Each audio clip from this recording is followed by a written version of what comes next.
Ainsi furent achevés le ciel, la terre et toute leur armée.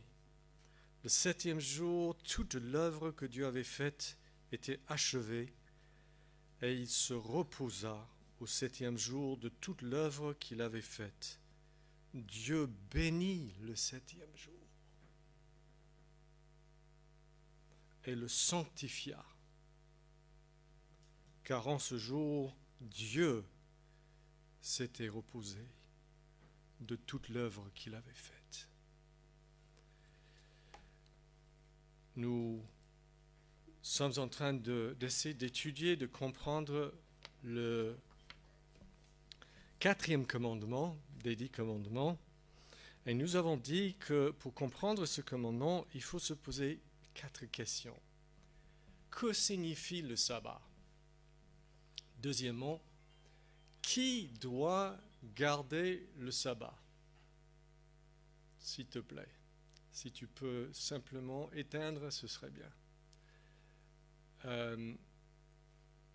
Donc, qui doit obéir et garder le sabbat? Troisièmement, quand est-ce que je dois garder le sabbat? Certains disent que c'est samedi, mais la plupart des chrétiens disent que c'est dimanche. Et comment dois-je observer le sabbat? Et aujourd'hui, nous allons aborder la deuxième question. Qui doit observer le sabbat? Est-ce que vous devez garder le jour du Seigneur un jour sur 7 comme un jour de repos et d'adoration? Maintenant, regardez cette ligne. Cette ligne passe de la création à l'éternité. Et il y a 4 moments très importants dans l'histoire. La création, le mont Sinaï, le commencement du peuple de Dieu, du peuple d'Israël, commencement du monde, commencement du peuple, ensuite la mort et la résurrection de Jésus, le commencement de l'Église, et ensuite le retour de Jésus, l'éternité. Et nous allons voir que à ces 4 points, Dieu établit chaque fois et confirme le sabbat.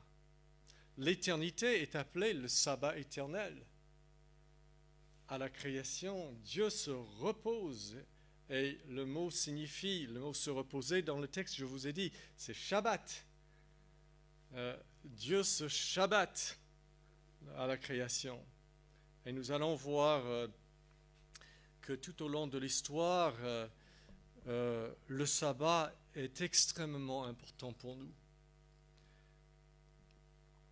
Donc, de l'époque de la réforme protestante, il y a 500 ans, les protestants croyaient presque tous que le 4e commandement était encore en vigueur.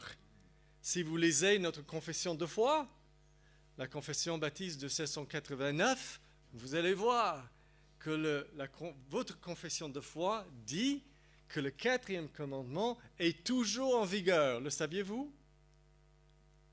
Peut-être pas. Mais aujourd'hui, beaucoup d'évangéliques disent que le 4e commandement n'est plus en vigueur. Nous n'avons pas 10 commandements, nous n'avons que 9, disent-ils. Mais qui a raison? Qui doit garder le sabbat? Est-ce que c'était seulement les Juifs? Donc c'est fini, pas nous? Ou est-ce que nous sommes inclus? Nous allons répondre par 2 points. Qui doit garder le sabbat? Regardez à la création. Qui doit garder le sabbat? Regardez au mont Sinaï. Et donc nous restons dans l'Ancien Testament aujourd'hui. Et dimanche prochain, Dieu voulant, nous allons regarder le Nouveau Testament. Qu'est-ce que Jésus dit et les apôtres au sujet du sabbat? Alors, premier point. Qui doit garder le sabbat? Regardez à la création. Alors, je viens de vous lire dans Genèse chapitre 1 et 2 que Dieu s'est reposé le 7e jour et qu'il a béni le 7e jour et qu'il a sanctifié. Mais pour comprendre cela, il faut que nous reculions un peu dans Genèse chapitre 1 et que nous voyions une ou deux choses qui se passent avant. Donc, écoutez ceci. Et suivez-moi dans la Bible si vous pouvez, c'est mieux. C'est mieux de me suivre si vous pouvez avoir devant les yeux la Genèse chapitre 1 et verset 21. On va regarder plusieurs versets bibliques aujourd'hui.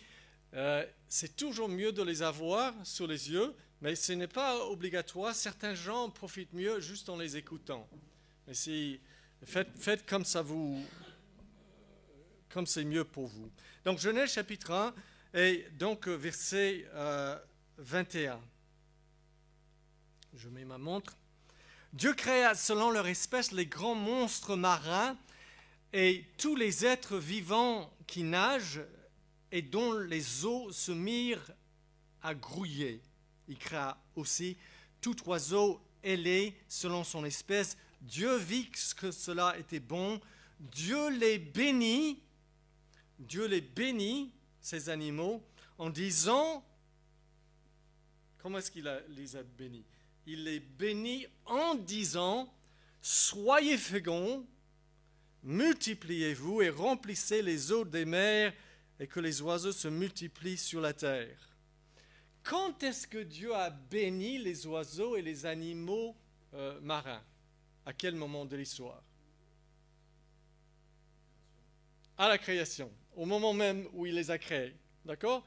Il les bénit et il doit les bénir là au début parce que c'est cette bénédiction de la parole de Dieu qui les rend capables de se reproduire et de prospérer. D'accord? Ok, on va un peu plus loin, verset 27.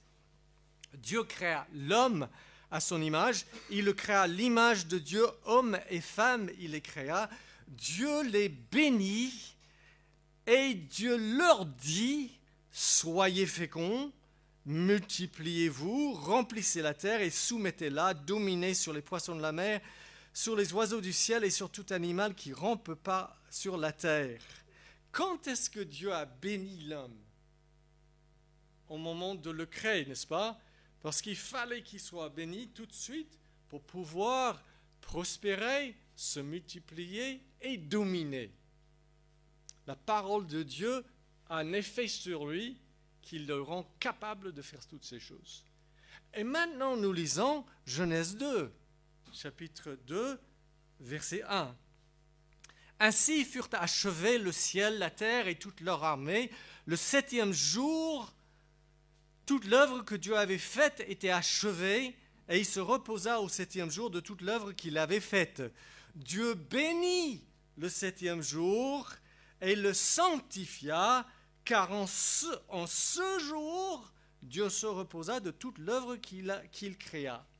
Quand est-ce que Dieu a béni le 7e jour?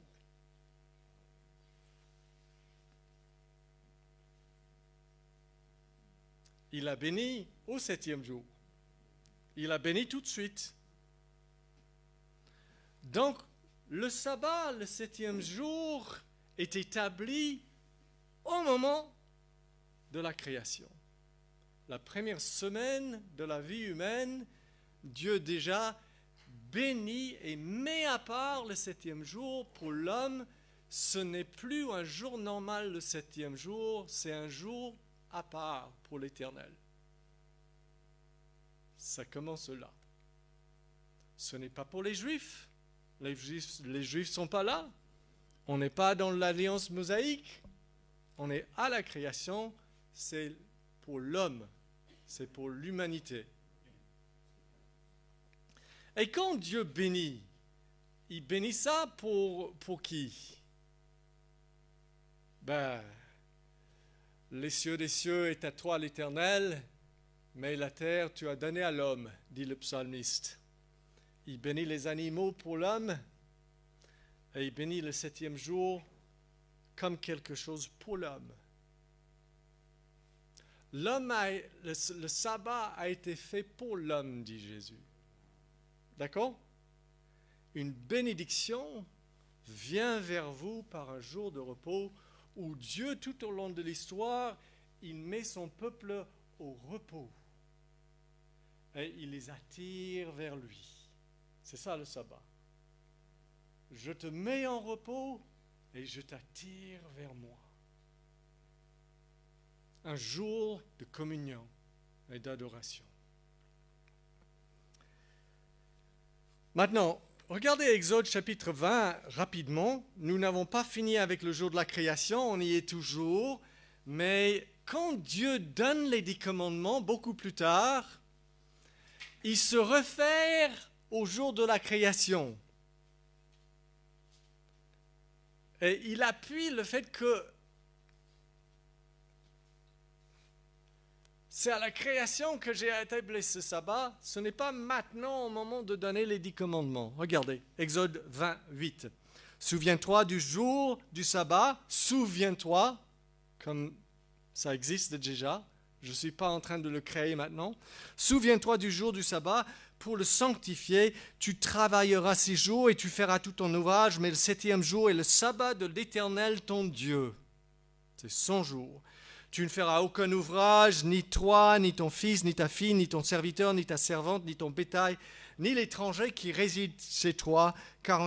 Regardez la raison. Car en 6 jours l'Éternel a fait le ciel, la terre, la mer, tout ce qui s'y trouve, et il s'est reposé le 7e jour. C'est pourquoi l'Éternel a béni le jour du sabbat et l'a sanctifié.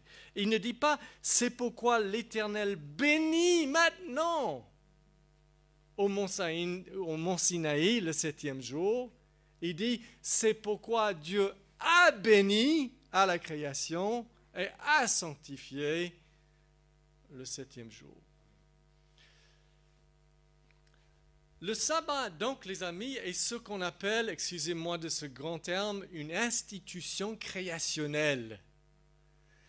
Alors, ça veut dire simplement que quand Dieu a fait la création, quand il nous a créés, il a mis en place quelques structures pour la vie humaine, et la vie humaine doit garder ces structures tout au long de l'histoire. Tant que nous sommes hommes, nous devons avoir ces structures. Vous voulez savoir lesquelles? Premièrement, la procréation humaine est une institution de la création. Écoutez ceci. Genèse 1, 28. Soyez féconds, multipliez-vous. Voilà. Dieu institue la reproduction humaine. Et est-ce que c'est valide pour toute l'histoire humaine?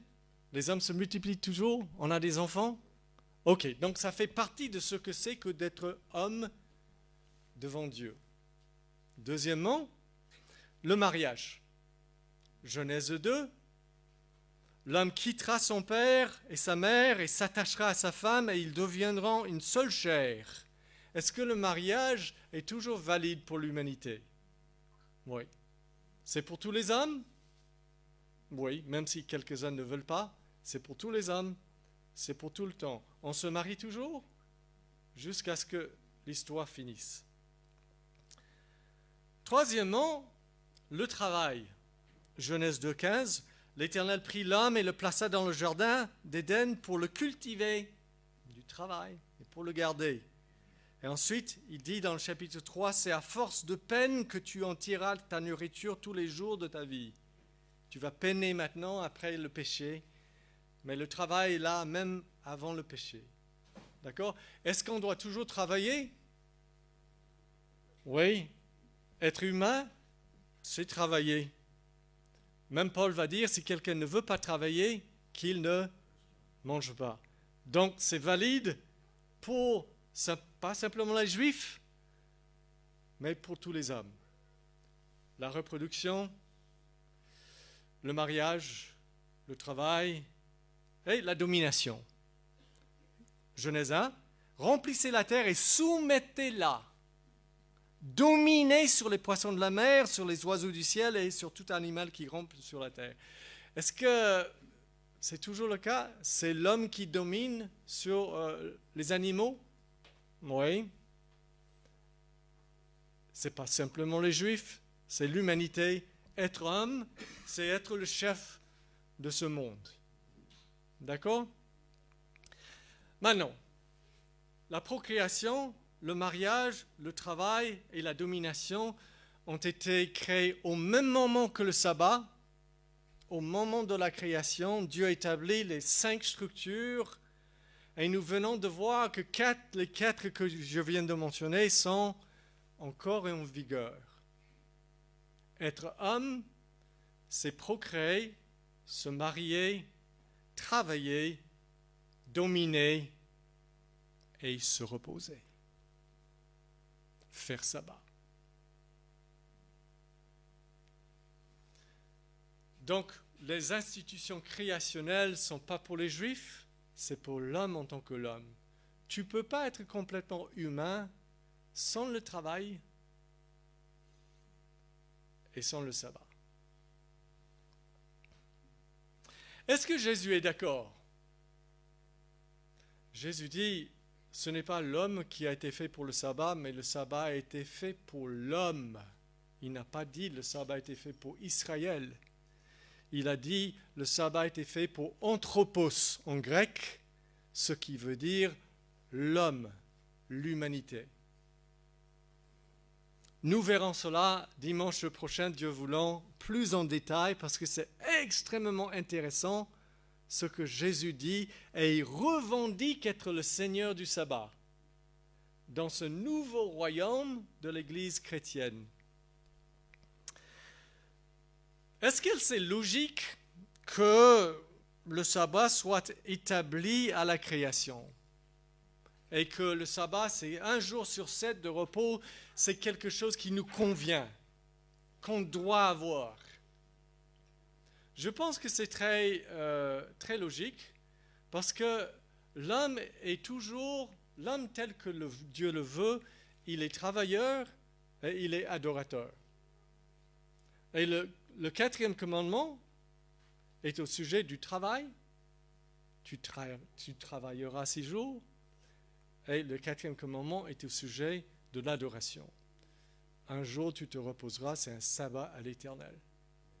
Nous sommes toujours travailleurs et adorateurs.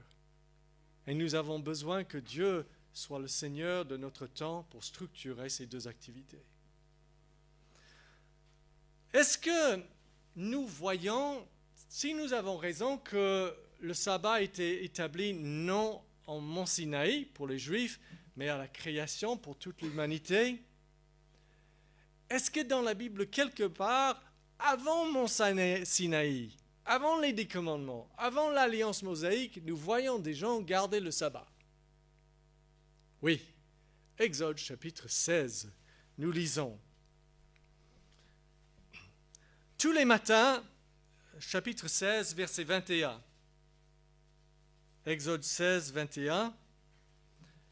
Où est-ce que nous sommes dans l'histoire? Nous sommes 40 ans avant qu'ils n'arrivent à Mont Sinaï, 40 ans avant l'alliance mosaïque, 40 ans avant les 10 commandements. D'accord? Et voilà ce qui arrive. Tous les matins, chacun ramassait ce qu'il fallait, la manne. Dieu avait commencé à donner la manne pour sa nourriture. Et quand venait la chaleur du soleil, cela fondait. Le 6e jour, il ramassait une quantité double de nourriture, 2 homères pour chacun. Tous les principaux de l'assemblée vinrent le rapporter à Moïse. Et Moïse leur dit, c'est ce que l'Éternel a ordonné. Demain est le jour du repos, le sabbat consacré à l'Éternel. Faites cuire ce que vous avez à faire cuire. Faites bouillir ce que vous avez à faire bouillir. Et mettez en réserve jusqu'au matin tout ce qui restera. Vous remarquez qu'il n'explique pas le sabbat. Ça n'a pas l'air d'être quelque chose de nouveau qu'il faut expliquer. Il dit, demain c'est le jour de repos, c'est le sabbat à l'Éternel, faites cuire ce que vous avez à faire cuire. Voilà. Je continue, le verset 27. Le 7e jour, quelques-uns du peuple sortirent pour en ramasser. Il ne fallait pas, c'est un jour de repos.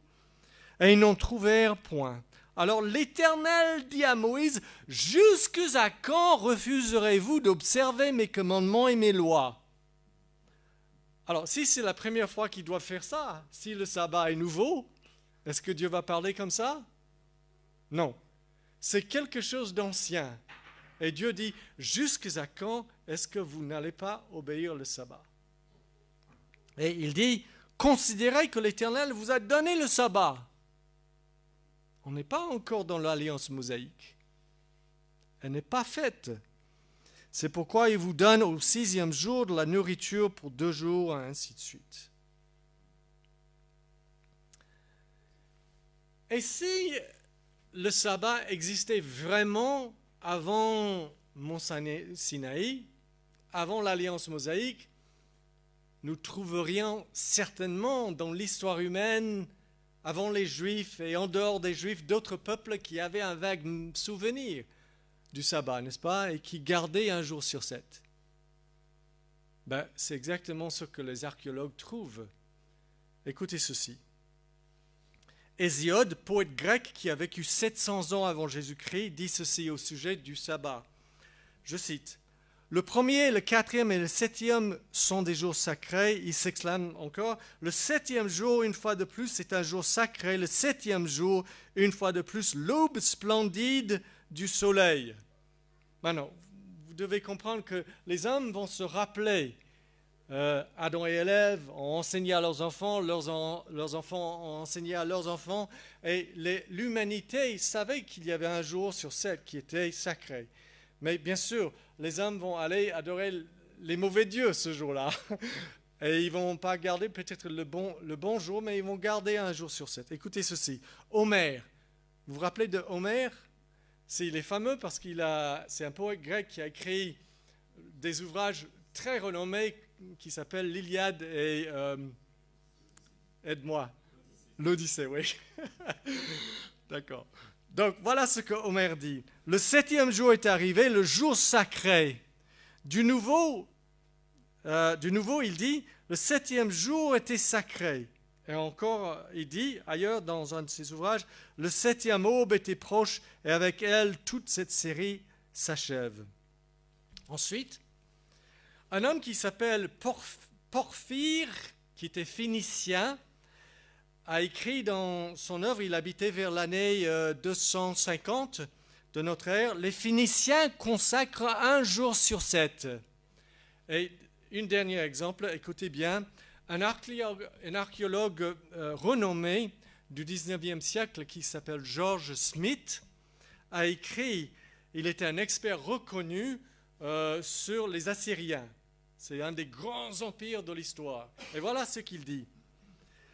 En 1869, j'ai découvert entre autres un curieux calendrier religieux des Assyriens dans lequel chaque mois est divisé en 4 semaines et les 7e jours ou sabbats sont indiqués comme des jours où aucun travail ne doit être entrepris. Voilà. Et donc, dans ces écrits les Assyriens, on retrouve cette phrase, le 7e jour, il fixa un jour saint et il ordonna de cesser toute activité. Je vous promets que tous ces peuples n'étaient pas en train d'imiter les Juifs, parce qu'ils n'aimaient pas les Juifs. Les autres peuples n'aimaient pas tellement les Juifs dans l'Antiquité. Ils avaient leur propre idée d'un calendrier de semaine de 7 jours. Dont un jour était sacré. Ok, nous avons fini le premier point, on aborde le deuxième. Nous avons dit qui doit garder le sabbat? Regardez la création. Et quand nous regardons la création, nous disons l'homme doit garder le sabbat, je suis homme, donc je dois garder le sabbat. Deuxième réponse, qui doit garder le sabbat? Regardez en mont Sinaï. Parce qu'au mont Sinaï, nous apprenons quelque chose qui est pour les Juifs, mais pas seulement pour les Juifs, on va voir. Au Sinaï, qu'est-ce que Dieu commence? Pas un nouveau monde comme à la création, mais il commence une nouvelle nation, une nation sainte. Un peuple qui sera spécial et spécialement pour lui. Alors, qu'est-ce qu'il fait de spécial quand il commence cette nouvelle nation au mont Sinaï? Vous vous rappelez? Ok, quelle loi? Quel commandement? Ok, et on appelle ces commandements quoi? Les 10 commandements. Ok, ou le décalogue, les 10 commandements. La chose principale qui arrive quand le feu descend sur le mont Sinaï, la montagne est embrasée et notre Dieu se manifeste dans sa sainteté. Et tout est effrayant. La chose principale, c'est que Dieu va leur donner les 10 commandements. On va voir comment. Comment est-ce qu'il donne les 10 commandements? Mais avant de dire cela, je veux vous poser une question. Est-ce que les 10 commandements sont les seuls commandements que Dieu a donnés aux Juifs? Non, il y en a d'autres? Où sont-elles? Lévitique, Deutéronome, Exode 21 à 23. D'accord? Il y a d'autres passages. Et vous savez, on a réuni certaines de ces lois et je vais vous montrer. Mais bon, il y a les 10 commandements et puis il y a d'autres commandements. Regardez comment Dieu a donné les 10 commandements. Nous allons lire dans le Deutéronome, donc ouvrez votre Bible en Deutéronome chapitre 4 et nous allons en fait lire 4 passages dans ce livre biblique de Deutéronome. Deutéronome 4, 11 à 13. Où est-ce qu'ils sont quand Moïse va écrire ces mots? Ils sont sur le point d'entrer dans le pays promis. Et Moïse était en train d'expliquer ce qui s'est passé au mont Sinaï au moment de recevoir les 10 commandements. D'accord? Vous vous êtes approchés et vous vous êtes tenus au pied de la montagne. La montagne était embrasée par le feu jusqu'au milieu du ciel. Il y avait des ténèbres, des nuées, du brouillard. L'Éternel vous a parlé du milieu du feu. Il n'a pas dit « l'Éternel m'a parlé », moi, Moïse. L'Éternel a parlé à tout le peuple par une voix audible venant du milieu du ciel et tout le monde a entendu. C'est comme ça que Dieu a donné les 10 commandements. L'Éternel vous a parlé du milieu du feu, verset 13, il vous exposa son alliance, il vous ordonna d'exécuter les 10 paroles et il, Dieu, les écrivit sur 2 tables de pierre. Qui les a écrits? Dieu lui-même. Où est-ce qu'il les a écrits? 2 tables de pierre, pas de papier. Deutéronome 5, 22.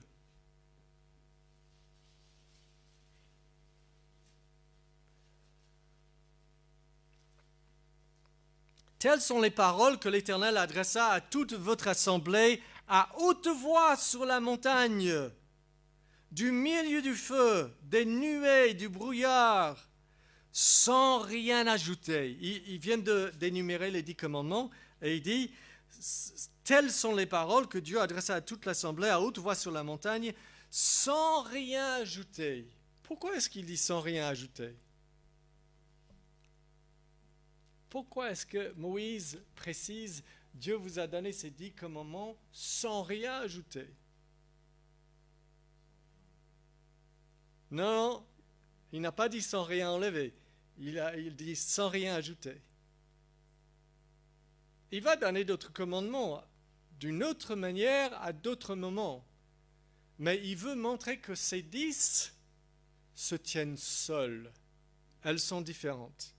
N'ajoute rien sur les 10. D'accord? Dieu n'ajoute rien aux 10, jamais. Les 2 tables ont toujours 10 commandements, n'ajoutez aucun autre, parce que les autres n'ont pas la même place que ces 10. D'accord? C'est compris? Il les écrivit sur 2 tables de pierre qu'il me donna. Ok, maintenant on avance au chapitre 9, verset 10.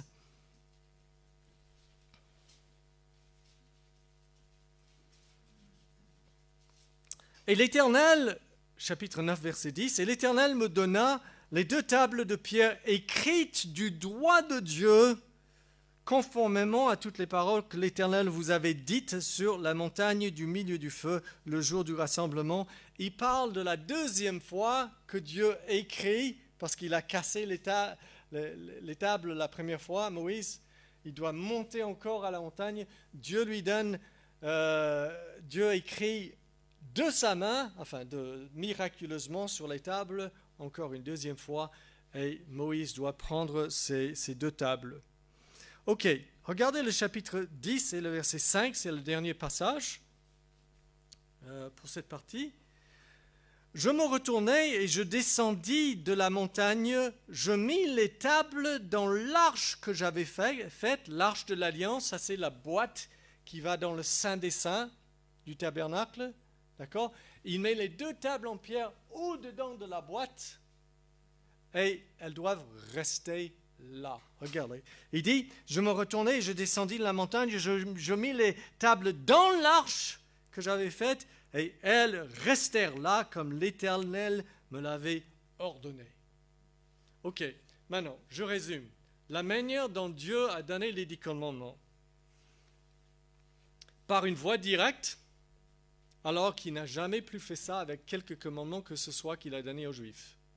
Seulement les 10, il les dit audiblement. Deuxièmement, il les a gravés sur des pierres. Ce qui dit pierre dit permanent. Le papier, ça ne dure pas longtemps. La pierre, c'est durable. Seulement les 10 sont sur les pierres, n'ajoutez rien. Troisièmement, il les écrit lui-même. Moïse ne les écrit pas. Or, toutes les autres lois, qui les a écrites? Moïse. Et sur quoi? Sur du papyrus, sur du papier. Le décalogue est placé à l'intérieur de l'arche, l'endroit le plus saint dans le pays. D'accord? Et donc, je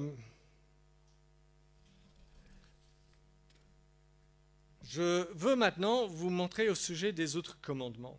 Combien c'est différent. Donc, lisez avec moi juste 2 passages et je vous promets, on est presque à la fin. D'accord? On est en train d'arriver à la fin. Ça va? Ok, on a vu beaucoup de passages. Vous voyez où je veux en venir? Ok, d'accord. Donc, les autres commandements. Chapitre 31 de Deutéronome, 31.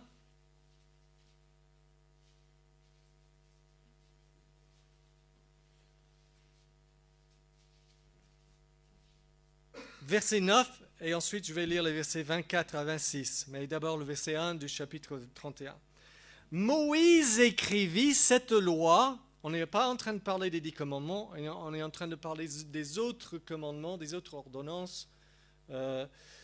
Et Moïse écrivit cette loi et l'a remis au sacrificateur, fils de Lévi, qui portait l'arche de l'alliance de l'Éternel et à tous les anciens d'Israël. Verset 24.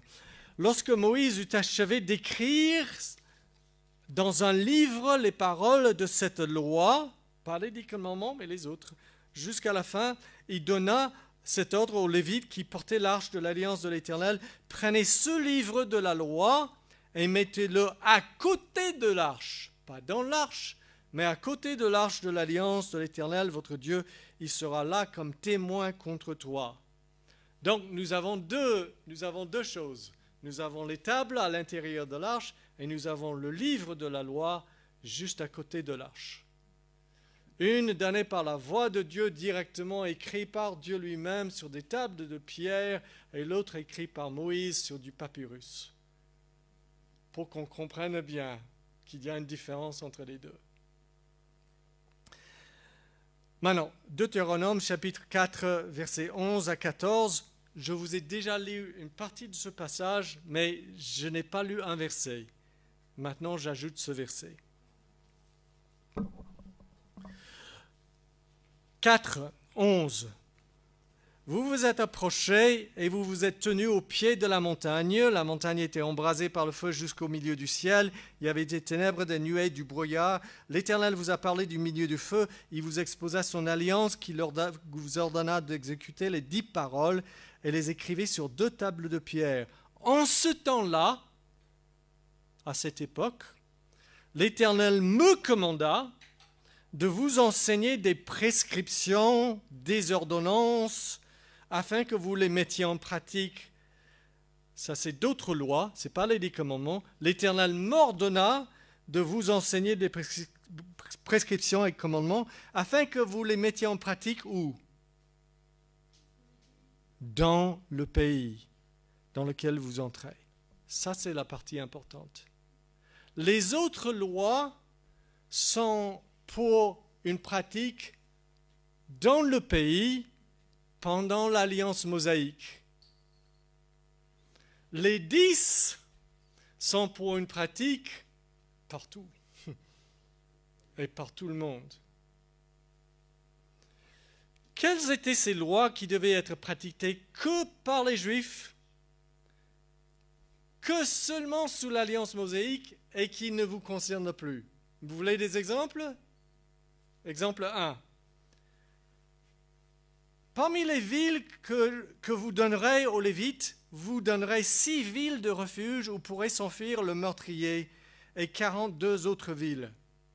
Donc en Israël, si tu tues quelqu'un par accident, Dieu a commandé qu'il y ait des villes et quand on vient vous chercher, pour vous tuer, la famille de la victime vient vous chercher pour vous fuyez dans une de ces villes de refuge.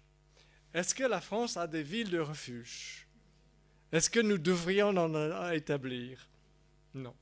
Ça, c'est des lois à être pratiquées dans le pays. Et pendant les 40 ans dans le désert, les Juifs ne l'ont pas pratiqué, cette loi. Parce qu'ils ne pouvaient pas. Parce que c'était un commandement d'établir des villes dans le pays. Deuxièmement, lorsqu'une femme deviendra enceinte et qu'elle enfantera un garçon, elle sera impure pendant 7 jours. Le commandement implicite, c'est « Madame, 7 jours après la naissance du bébé, du garçon, vous ne pouvez pas venir au temple. » Ok, aujourd'hui, mesdames, si vous avez un enfant, est-ce que vous pouvez venir au culte la première semaine? Oui, bien sûr. Ça, c'était des lois qui devaient être pratiquées là-bas pendant un temps sous l'alliance mosaïque, mais ces lois ont disparu avec la venue du Christ et la nouvelle alliance. D'accord? Mais Dieu veut nous montrer que le décalogue est différent. Ça vient de Dieu lui-même, direct. C'est sur des pierres, n'ajoutez rien, c'est pareil. Et quand nous arrivons au Nouveau Testament, nous voyons que la Bible dit que Dieu va écrire sa loi dans notre cœur. Laquelle? Parce qu'il y en a 2. Je lis. Jérémie chapitre 31, cité dans Hébreux 8, 10. Écoutez, c'est juste une phrase. « Mais voici l'alliance que je conclurai avec les maisons d'Israël après ces jours-là, oracle de l'Éternel. Je mettrai ma loi au-dedans d'eux. Je l'écrirai. » Vous avez entendu? Encore une fois où Dieu lui-même va écrire une loi. « Je l'écrirai sur leur cœur. » Maintenant, ça doit être quelle loi si c'est Dieu lui-même qui va l'écrire? Ah, c'est les 10 commandements. Vous ne commettrez pas d'adultère. Vous ne convoiterez pas.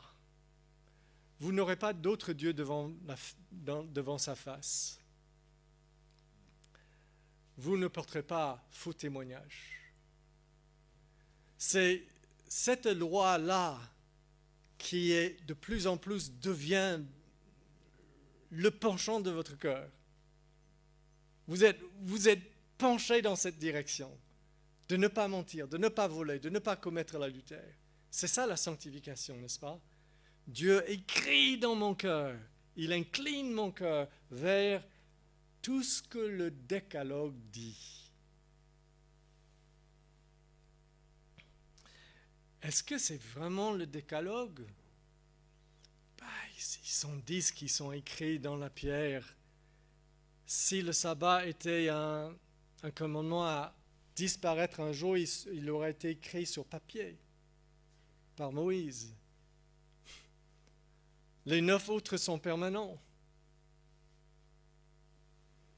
Mais nous pouvons lire 2 Corinthiens 3.3 qui dit « Vous êtes maintenant une lettre de Christ, vous chrétiens, vous êtes une lettre et Christ écrit par notre ministère, non avec de l'encre, mais avec l'Esprit de Dieu vivant, non sur des tables de pierre, mais sur des tables de chair sur vos cœurs. » Ah, d'accord, c'est ça.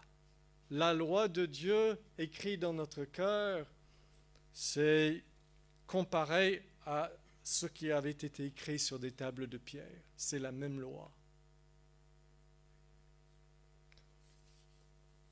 Pouvez-vous imaginer ce qui nous arriverait à nous humains croyants si Dieu enlevait un des 10? Choisissez lequel vous voulez qu'il enlève. Si Dieu dit, vous pouvez mentir maintenant, vous pouvez commettre l'adultère maintenant, c'est la cata. C'est la catastrophe qui s'abat sur l'humanité. Mais c'est ça qui arrive quand les gens commencent à violer le jour du sabbat, à ne plus garder le jour du Seigneur. Écoutez ceci, on va faire une petite expérience pour conclure mon message, parce que je suis sur ma dernière page et c'est fini. On va enlever le 4e commandement, d'accord? On va voir ce que ça donne. Pour le faire, il faut que je vous rappelle. Le 1er commandement, c'est quoi? Tu n'auras d'autres dieux devant ma face, ce qui veut dire que Dieu est Seigneur sur l'objet de notre adoration. Quel est l'objet de notre adoration? Lui seul, il commande dans le 1er commandement.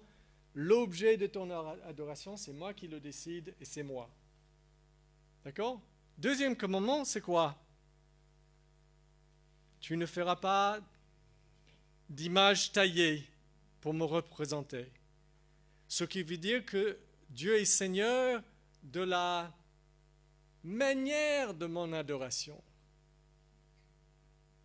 Je ne peux pas adorer même le vrai Dieu par des choses visuelles, par des images qui représentent Dieu. D'accord? 3e commandement, c'est tu ne prendras pas le nom du Seigneur en vain. Ce qui veut dire que Dieu est Seigneur de mon attitude dans l'adoration. D'accord? Je ne peux pas dire du bout des lèvres en vain, oui, Jésus-Christ, il est Seigneur. Ouais. D'accord? Ça va? Maintenant, 4e commandement. Dieu est Seigneur de l'objet de notre adoration, de la manière de notre adoration, de l'attitude de notre adoration et du temps de notre adoration.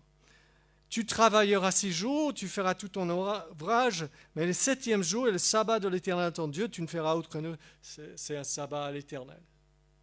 D'accord? Mais attention, le sabbat est un moment de transition. Il concerne l'adoration de Dieu et il concerne ce que nous devons faire aux hommes. Parce que tu ne feras pas travailler tes serviteurs, tes servantes. Ok? Donc, le commandement du sabbat, il dit que Dieu est Seigneur du temps, de mon temps. Mon temps d'adoration et mon temps de travail. Et du temps que j'oblige les autres à travailler. Ça va? Ok. On va sur le suivant. Le 5e, c'est tu honoreras ton père et ta mère, ce qui veut dire que Dieu est Seigneur sur la famille et son ordre. Ensuite, tu ne commettras pas de meurtre, ce qui veut dire que Dieu est Seigneur de la vie humaine, qui est sacrée. Ensuite, tu ne commettras pas d'adultère, ce qui veut dire que Dieu est le Seigneur de la sexualité. Et c'est lui qui décide ce qu'il en est. Ensuite, tu ne déroberas pas, ce qui veut dire que Dieu est Seigneur de la propriété privée. Dieu est Seigneur de la manière dont nous gérons les choses. Ensuite, tu ne porteras pas de faux témoignages, ce qui veut dire que Dieu est Seigneur sur les paroles de notre bouche. Et finalement, tu ne convoiteras pas, ce qui veut dire que Dieu est Seigneur sur les désirs même de notre cœur. Je crois qu'on a couvert toutes les bases. C'est-à-dire, Dieu a imposé son autorité partout. L'objet de notre adoration, la manière, l'attitude, le temps, la vie, la famille, la vie humaine, la sexualité, la propriété privée, nos paroles et nos désirs. Mais enlevons le quatrième commandement. Maintenant, Dieu est Seigneur de tout le reste, mais il n'est pas Seigneur du temps.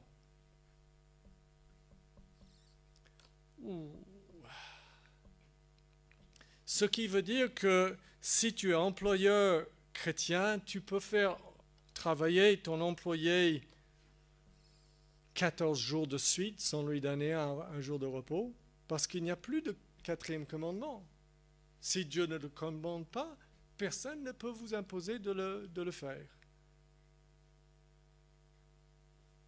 Je trouve ça grave.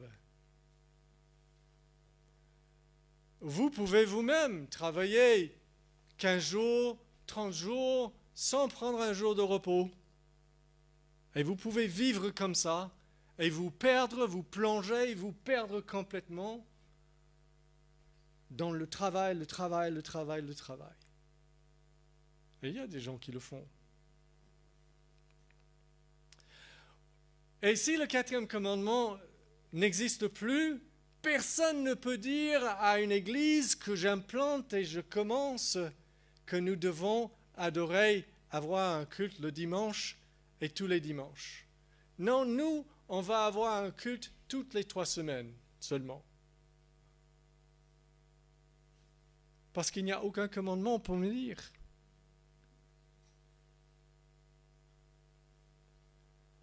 Heureusement, Dieu est le Seigneur du temps. Parce que nous avons besoin du repos et nous avons besoin qu'il nous tire vers lui-même toutes les semaines d'une manière spéciale. Parce qu'il nous aime tant, il dit non, ne passez pas plus de 7 jours sans que je vous convoque et je vous convie tout près de moi.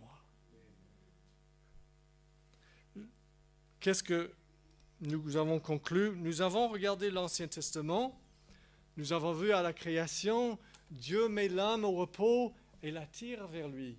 Nous avons vu au mont Sinaï, Dieu met l'âme au repos un jour sur 7 et le tire vers lui.